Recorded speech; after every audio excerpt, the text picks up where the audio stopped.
Hey guys! Welcome to Couple. Please like and subscribe if you like this video. Despite recent watchOS dominance, Samsung hasn't given up on Tizen. The OEM's wearable operating system continues to power a bunch of devices made exclusively by Samsung, including the $249, originally $299, Gear Sport. Introduced last year, the Gear Sport is the successor to the Gear S3 and the smartwatch cousin of the Gear Fit 2 Pro band. It's easy to forget about Tizen since it's not as well known or well marketed as Android Wear or watchOS. But considering the Gear Sport can connect to both Android and iOS devices, users shouldn't rule Tizen out of their smartwatch buying decisions. While the Gear Sport isn't drastically different from the 2016 Gear S3, its updates make it a viable competitor to the top Android Wear devices and the latest Apple Watch. Design: here's a controversial opinion, the Gear Sport is more attractive than the Apple Watch. From a pure design point of view, Samsung's smartwatch looks more like a traditional watch than Apple's wearable does, and Samsung did a good job marrying elements of regular timepieces and advanced smart wearables in one device. The case is circular, but four slight corners give it a phantom square shape, with home and back buttons on its right edge. Attractiveness is ultimately subjective, but I give props to Samsung for making a smartwatch that looks so similar to a regular watch with less extra size and weight than its competitors. Encircling the 1.2-inch Super AMOLED display is a textured bezel that you can rotate to scroll between options on the screen. Not only did I enjoy using this as an alternative to tapping and scrolling with my finger on the display, but its placement around the display makes it easier to use than Apple's side-mounted digital crown. I defaulted to the rotating bezel over the touchscreen. Although the 360x360 full-color display is tempting to play around with since it is so crisp and bold. Due to its shape and size, the Gear Sport is bulkier than the Apple Watch and even the Fitbit Ionic, but it doesn't look as dramatic on my small wrist as other devices do. Samsung's newest smartwatch is even smaller than its Gear S3, lack of LTE support makes for a more compact device, and it could make a solid watch for most wrist sizes. Each model comes with a 20mm sport band that can easily be switched out or replaced thanks to quick-release pins at either end of the watch's case. Inside the Gear Sport is a dual-core processor, a slew of sensors, including an accelerometer, gyroscope, GPS, barometer, ambient light sensor, and heart rate monitor. It has 768 MB of RAM and 4 GB of storage for music. It also has a 300 mAh battery that should last about 2 days on a single charge. The entire watch is water-resistant up to 50 meters, making it capable of tracking swim exercises. The battery life pleasantly surprised me. My Gear Sport lasted nearly 3 full days and 2 full nights before needing to be charged. This time included 3 recorded workouts and a decent number of notifications coming through to my wrist. I only put the watch in Do Not Disturb mode while sleeping so email notifications wouldn't wake me up at 2 a.m. Fitness Chops: the device's name signals the Gear Sport's emphasis on fitness. 6 out of the 10 preset widgets on the watch are health-related as well: calories burned, steps taken, floors climbed, heart rate, workout, and quick access exercise widgets immediately follow the watch face when you rotate the textured bezel. There are also a few watch faces that show fitness stats in small numbers and icons around the time, making that fitness information glanceable. The workout widget summarizes the number of minutes you spent exercising that day and lets you begin a new workout. The Gear Sport has 17 workout profiles to choose from. The basics, including running, walking, and cycling, are covered, as well as options like treadmill, elliptical, Pilates, rowing machine, and others. While there aren't as many available workout profiles as there are on the Apple Watch or the Garmin Vivoactive 3, the Gear Sport still offers enough to suit most people. The rotating bezel allows you to select the workout you want to begin. Before doing so, you can change your target goal, the stats appearing on the workout screen, and the minute interval for guidance. Some exercises can have more than one workout screen due to the number of stats the Gear Sport can collect. Running can have up to 3 screens to show pace, duration, heart rate, speed, distance, cadence, and more. The Gear Sport can only track so much during other activities, like those on an elliptical trainer, so they only have one available workout screen. However, you can rearrange the order in which the stats appear on those screens, regardless of whether one or more screens are available. All-day tracking: exercise tracking is simple and effective once you set your preferences. If you forget to start a workout manually, the Gear Sport can automatically recognize and record some exercises, like running, after 10 minutes of activity. Aside from smartphone notification or goal alerts, the Gear Sport won't interrupt you during a workout. I loved how the time flashed at the top of the screen every time I turned my wrist up while exercising.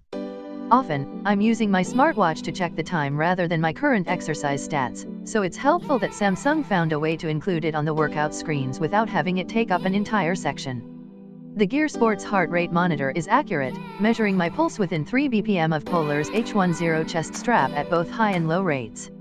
I care most about recording my heart rate during exercise, but it's possible to take a pulse measurement at any point throughout the day. The Gear Sport even lets you label these heart rate measurements with categories like resting, after exercise, fearful, sick, and others, so you can keep track of pulse changes as they relate to your state of being. The GPS is just as accurate, and it's quick as well. It took seconds for the GPS to locate me as I started a recorded walk around the block. A tiny GPS icon at the top of the Gear Sports display flashes green when it's locating you and remains green when it's tracking you.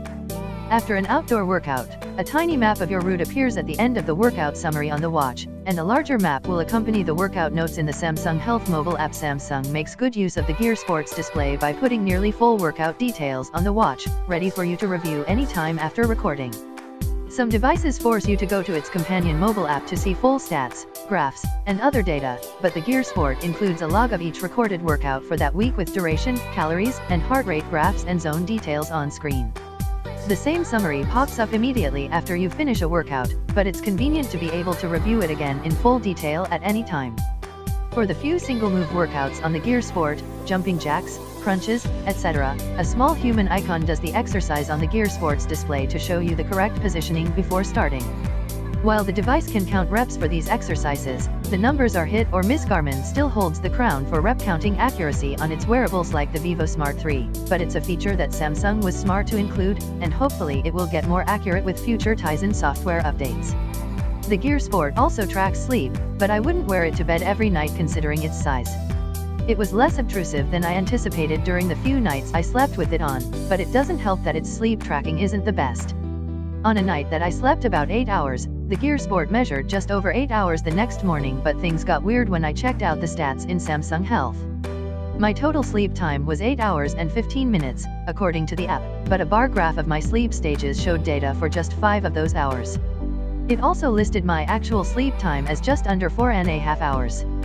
There aren't any explainers in the app as to what Samsung Health classifies as actual sleep time or motionless time. I assume the latter is deep sleep, but your guess is as good as mine, making the Samsung Health sleep page one of the more peculiar pages in the app. As for the 3-hour discrepancy in the sleep graphs, a Samsung representative could only chalk it up to a break during sleep, one that could be triggered by getting up for water or going to the bathroom. I didn't get up from bed at all that night, but I do move around a lot and wake up while doing so. The next night, my sleep numbers and graphs matched up and correctly listed the number of total hours I slept, so it's possible that the confusing first night was just a fluke. Samsung Health mobile app in general, the Samsung Health mobile app is a confusing amalgamation of different aspects of other fitness apps. It borrows bits and pieces from other programs. Its customizable square item sections on the home page look nearly identical to those in Fitbit's mobile app, to make a one-stop shop for reviewing exercise, daily activity, and workout routine data. I can't get over simple oversights like this. When tapping on your daily activity bar graph, a steps figure page comes up with total steps taken today, total distance, and calories burned, but no workout data. Any exercise activity must be reviewed by tapping the Running Man circle under the Goals section on the homepage. I'd much rather have a bar graph showing my activity levels by hour with both step and exercise data included on the same page. Samsung Health also doesn't integrate with Google Fit or Apple Health, a big drawback if you're using the Gear Sport on a device that's not made by Samsung. The app does connect to other third-party fitness programs like Fitbit, Strava, and MyFitnessPal, so you may find that one of your preferred fitness programs is compatible. But for anyone relying on Google's or Apple's health ecosystem, you'll be out of luck. Samsung Health does have one thing going for it: programs. Although hidden in the app, in the triple dot, right corner settings menu and in the Manage Items tab at the bottom of the homepage, the Programs page lets you choose from a variety of exercise routines to follow. Everything from weight loss to endurance training, muscle building, and running has a number of branded workout routines that you can add to your profile and complete at your own pace. Most of them clearly list the number of workouts in the program, how long the program lasts, some are just 1 week long, while others are multiple weeks, and a difficulty level. Many strength-based programs also have downloadable previews of exercises like squats and mountain climbers to show you how to properly complete them. Programs are Samsung's version of Fitbit Coach, but they are more like Microsoft's guided workouts on the now-defunct Microsoft Band because they're all accessible for free. Using a Samsung smartphone or a TV, you can watch the guided portions of the workout while you complete them and see real-time heart rate without looking at the Gear Sport every few minutes. Tizen features the Gear Sport runs Tizen 3.0, Samsung's wearable OS that doesn't get as much recognition as it should.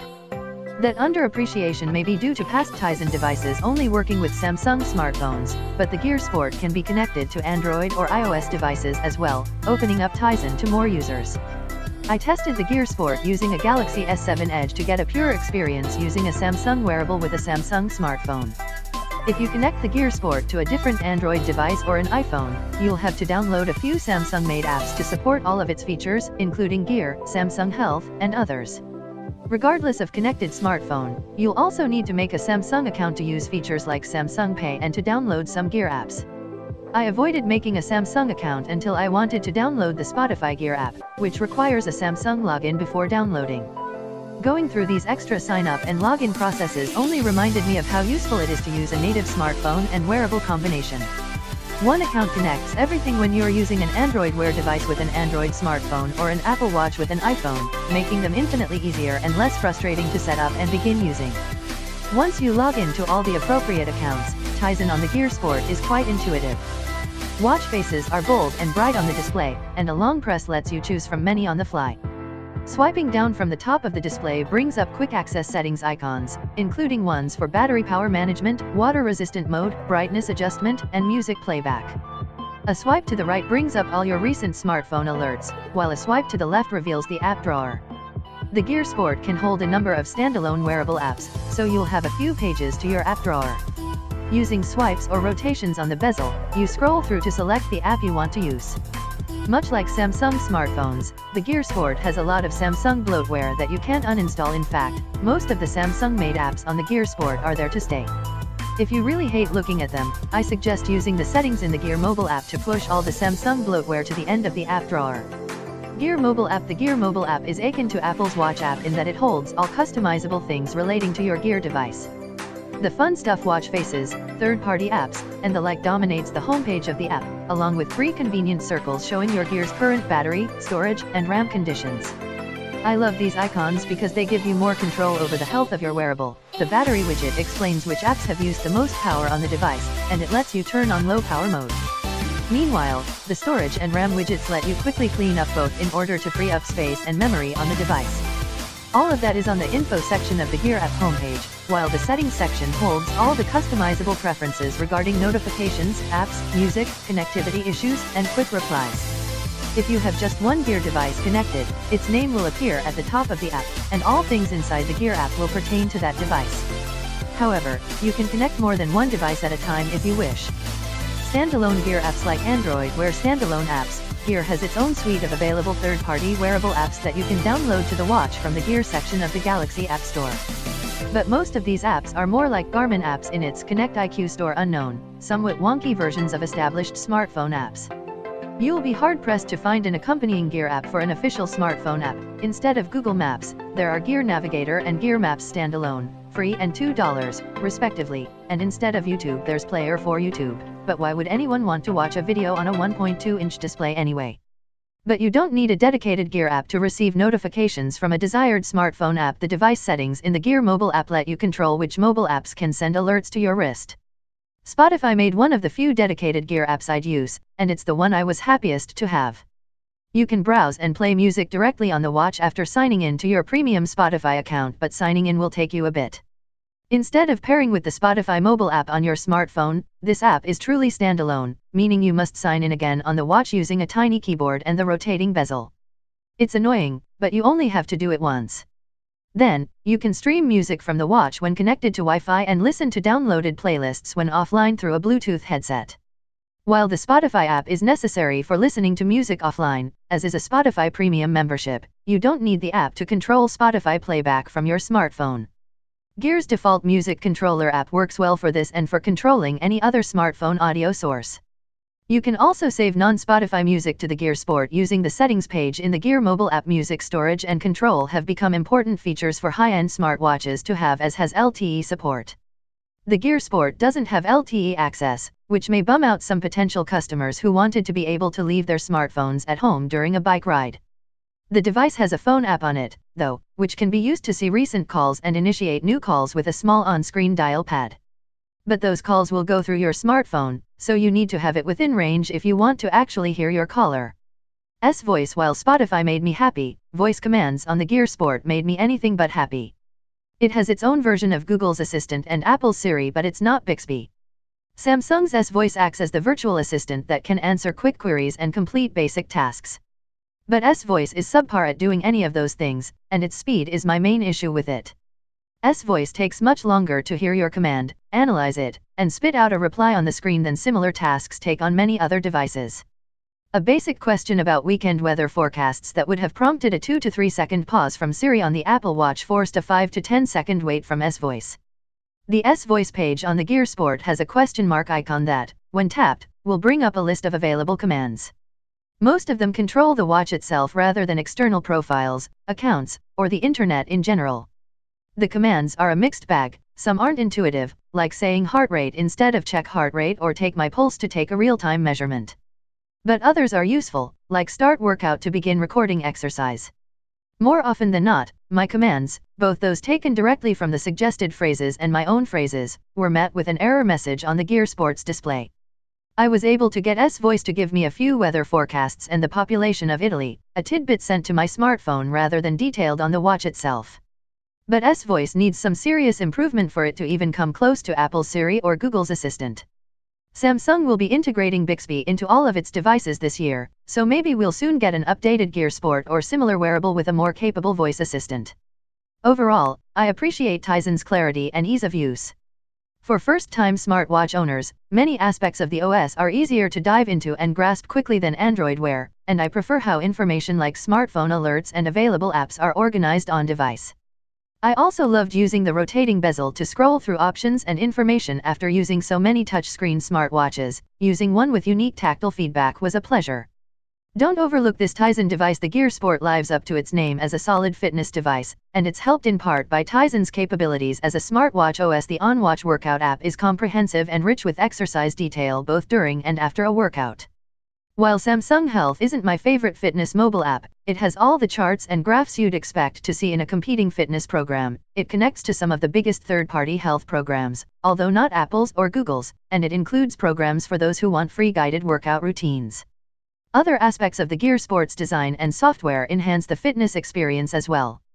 It's a stylish device with a discreet yet practical rotating bezel, accurate heart rate and GPS sensors, and a great battery life considering its high-end hardware. Tizen is also the only smartwatch OS that allows Spotify Premium users to download playlists for offline use. As a paying Spotify user who works out most days, this feature is invaluable. The Gear Sport is a good smartwatch as well, and the fact that you can connect it to Android or iOS devices only makes it that much more appealing. But for iOS users, the Apple Watch is still the better choice overall from a pure connectivity standpoint. I'd only recommend the Gear Sport if you're a never Apple Music person or if you're intrigued by programs. There's no telling when Spotify will open up offline mode to other wearables, or if Apple would even allow saved Spotify tracks on the Apple Watch, or when Apple will introduce guided workout programs in the future. I expect they will eventually, but it's hard to say when. Otherwise, the Apple Watch Series 3 does everything the Gear Sport can do, has more available third-party apps, and includes optional LTE support. But the Gear Sport is one of the strongest fitness devices available to connect to an Android smartphone today. It's a no-brainer for Samsung smartphone users who want a do-it-all wearable, and non-Samsung Android users should seriously consider the Gear Sport if they can deal with having a few more Samsung apps on their smartphone than they might like. Only those who are sticklers for Google Fit or those who want a bevy of third-party apps on their wrists should still go with Android Wear. The good attractive design with useful rotating bezel. Accurate GPS and heart rate monitor. Good battery life. Many guided workouts / multi-week routines with Samsung Health's programs. Spotify Premium users can save playlists for offline listening. Works on Android and iOS devices. Gear mobile app organizes device settings and fun customizations well. The bad sleep tracking can be finicky. Samsung Health doesn't integrate with Google Fit or Apple Health.